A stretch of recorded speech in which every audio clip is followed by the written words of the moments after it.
ദിനംപ്രതി റോഡ് അപകടങ്ങളെക്കുറിച്ചുള്ള വാർത്തകളാണ് നമ്മൾ കേൾക്കാറുള്ളത്. സംസ്ഥാനത്ത് റോഡ് അപകടങ്ങളുടെ പരമ്പര തന്നെ ഉണ്ടാവുകയാണ്. ഇത്തരമൊരു സാഹചര്യത്തിൽ കർശന നടപടികൾക്കൊരുങ്ങിയാണ് പോലീസും മോട്ടോർ വാഹന വകുപ്പും. നിയമലംഘകരെ പിടികൂടാൻ സംയുക്ത പരിശോധനയാണ് നടത്തുന്നത്. ക്രമസമാധാന വിഭാഗം ADGP മനോജ് ഇബ്രഹാം വിളിച്ചു ചേർത്ത് ഉദ്യോഗസ്ഥരുടെ യോഗത്തിൻ്റെതാണ് ഈ തീരുമാനം. അപകട സാധ്യത കൂടിയ മേഖലകളിലായിരിക്കും പ്രധാനമായും സംയുക്ത പരിശോധന നടത്തുക. ആദ്യഘട്ടത്തിൽ അമിതവേഗത, മദ്യപിച്ച് വാഹനമോടിക്കൽ, ഹെൽമറ്റ് ധരിക്കാതെ വാഹനമോടിക്കൽ, സീറ്റ് ബെൽറ്റ് ധരിക്കാതെ വാഹനമോടിക്കൽ എന്നിവ ശ്രദ്ധിക്കും. കടുത്ത പിഴ ചുമത്തുന്നത് ഉൾപ്പെടെയുള്ള നടപടികളാണ് ഇനി ഉണ്ടാവുക. പോലീസിനെയും MVDയെയും പറ്റിച്ച് ഇനി മുങ്ങി നടക്കാനാകുമെന്ന് വിചാരിക്കേണ്ട. ഹൈവേ പോലീസിന്റെ വാഹനങ്ങൾ മുഴുവൻ സമയവും ദേശീയപാതകളിൽ നിരീക്ഷണത്തിലുണ്ടാകും.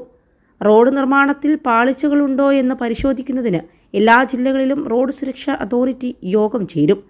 21 ലക്ഷത്തോളം സന്തുഷ്ടരായ ഉപഭോക്താക്കളും 2 ലക്ഷത്തോളം തിമിര ശസ്ത്രക്രിയകളും പൂർത്തിയാക്കിയ മലബാറിലെ ഏക കണ്ണാശുപത്രി Alsalama eye hospital, hospital road, Perinthalmanna. കാൽനടക്കാരുടെ യാത്ര സുരക്ഷിതമാക്കാനും നടപടികളുണ്ടാകും. റോഡ് നിയമങ്ങൾ ലംഘിച്ചതിന് പിഴ ലഭിച്ചവർക്ക് അത് അടയ്ക്കുന്നതിനായി പ്രത്യേക അദാലത്തും നടത്തും. പിഴയടച്ചിട്ടുണ്ടെന്ന് ഉറപ്പാക്കാൻ പരിശോധന നടത്തണം.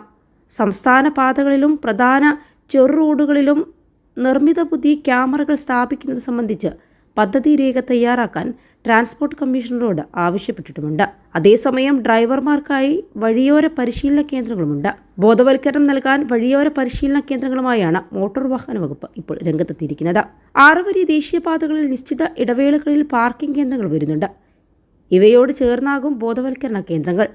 ശൗചാലയം, വിശ്രമ കേന്ദ്രം, ഭക്ഷണശാലകൾ എന്നിവയ്ക്കൊപ്പം റോഡ് സേഫ്റ്റി ഫണ്ടിൽ നിന്ന് പരിശീലന ഹാളുകളും നിർമ്മിക്കും. പ്രധാനമായും ഹെവി ഡ്രൈവർമാരെ ലക്ഷ്യമിട്ടാകും ക്ലാസുകൾ. തുടർന്നുള്ള യാത്രകളിലെ അപകട മേഖലകൾ, സ്വീകരിക്കേണ്ട സുരക്ഷാ ക്രമീകരണങ്ങൾ എന്നിവ വിശദീകരിക്കും. സന്നദ്ധ സംഘടനകളുടെ സഹായവും തേടും. പിഴവ് വരുത്തുന്ന ഡ്രൈവർമാർക്ക് നിർബന്ധിത തിരുത്തൽ പരിശീലനത്തിന് കൂടുതൽ കേന്ദ്രങ്ങൾ തുടങ്ങാനും നീക്കമുണ്ട്. ഇപ്പോൾ എടപ്പാളിലും കൊച്ചിയിലുമാണ് കേന്ദ്രങ്ങളുള്ളത്. 5 ദിവസത്തെ പരിശീലനമാണ് നൽകുന്നത്. കോഴ്സിൽ പങ്കെടുത്ത സാക്ഷ്യപത്രം ഹാജരാക്കിയാലേ ലൈസൻസ് പുനഃസ്ഥാപിക്കുകയുള്ളൂ. സംസ്ഥാനത്ത് അടുത്തിടെ വാഹനാപകടങ്ങൾ വർദ്ധിക്കുന്ന സാഹചര്യത്തിലാണ് പോലീസും മോട്ടോർ വാഹന വകുപ്പും ഗതാഗത നിയമലംഘനങ്ങൾക്കെതിരെ കർശന നടപടിക്ക് ഒരുങ്ങുന്നത്.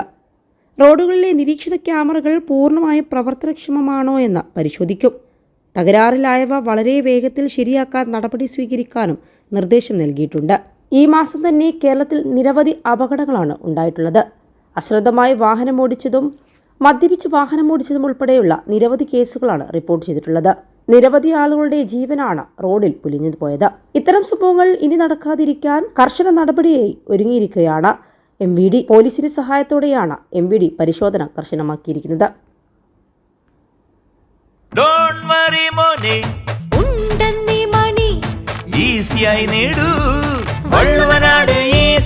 ആവശ്യം ഏതുമാകട്ടെ, പണം ഞങ്ങൾ തരും.